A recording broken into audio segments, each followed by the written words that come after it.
Jeez, what's going on? It's Tiger, and I'm back with another video. Alright, today I want to talk about this concept called failing.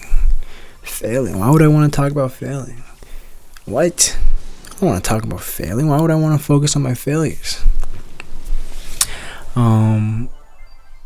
Yeah. Failing is one of those things that I think is very important to your life. You might not think so, but it will help you in the long run. That's what failing teaches you. In the long run, it's okay to fail. I failed a lot in my life. I mean, you can consider this channel almost a failure. It's been 2 years, and I didn't hit the goals I wanted to. I failed a lot in school. Not grades, I'm actually kind of smart, but I didn't make basketball teams a few years. I didn't even make ultimate frisbee teams some years. And that shit was co-ed. I failed to make a YouTube channel when I was in grade 7. Failure happens all the time. You fail small, you fail big. But what I realized with failure is that failure actually is the only way you can get better.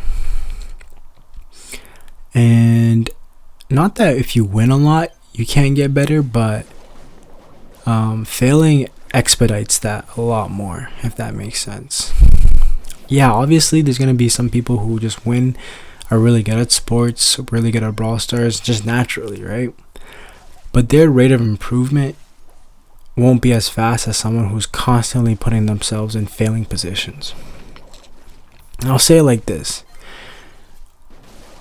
We all know a grade 6 soccer player is going to beat out a grade 2 soccer player all the time. And let's say that same grade 6 player only played against grade 2s for 2 years. By the time the kid is in grade 8, his skill level is still going to only be able to beat grade 2 soccer players. So it's always going to be stuck at that grade 2, grade 4 level. But if we take a grade 6 soccer player and we put him to play with a bunch of grade 8s, he's going to lose 98% of the time. But in 2 years, when he becomes grade 8 himself, he's going to be a superstar. He's going to be able to play people maybe even in grade 10 that are better than him. Right? And he's going to be better than them within another year. But he took the way harder route because every day he would have to lose and lose and lose. And we see this all the time. Anybody who's really good at something, you might have a friend who's just really good at this one skill and continues doing this one skill, and the whole class glazes him, and he gets all the girls and whatever. If he just falls in love with that feeling of winning all the time, he's never ever gonna grow his skill set. And by the time he wants to grow he starts losing, it's gonna be too late. People are gonna have caught up. People are gonna get better, because that's what humans do. We get better at things as we evolve. If you do something a certain amount of hours, say 100 hours, you're gonna get better. And then if you do it in 200 hours, you're gonna double your skill set. It's just pretty simple, how things work. The more you practice, the more you do something, you get better at it. But you can only get better at it if you challenge yourself, right? And this might not be the most comfortable thing. You might feel down about yourself. You might think, oh, this guy's better than me. No. I would even argue that you're probably the better person because you want to challenge yourself. It's way harder to challenge yourself as a human being, right? You can get tired of losing all the time. You doubt yourself, think oh, is this really for me? But you'll realize in 3 months of doing the harder route, you'll get better.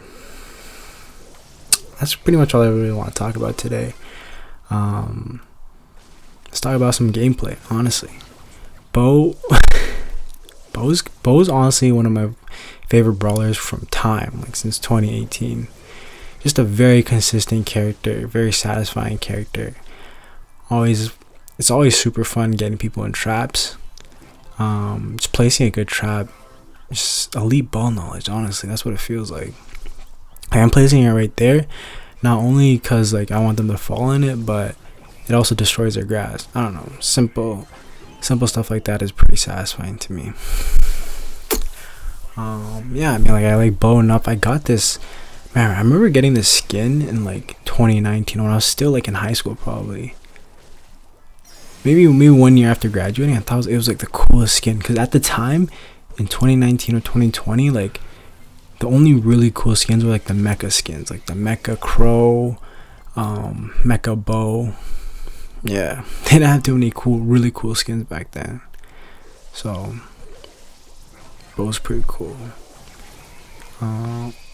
Yeah, Bo was like the 13th brawler to come out too. It was crazy. He was the first new brawler that came out when I played. Cause like all the other ones were like basic ones, like the Nita, Colt, Shelly, Primo, Bull, the original characters, and then Bo was like the first additional Brawl Stars character. I could go on and talk about that all day long. Actually, it's actually really cool when Bo came out. I was like, what? You can explode things in the game now? Actually, no, Dynamite exploded things, but yeah, been a big Bo fan for a long time. Just a consistent mid-range character. Always gets the job done. Long range, close range, applicable everywhere. All around, like, great character. Easy to use, super. Boom. See ya. Good game. Take care, guys.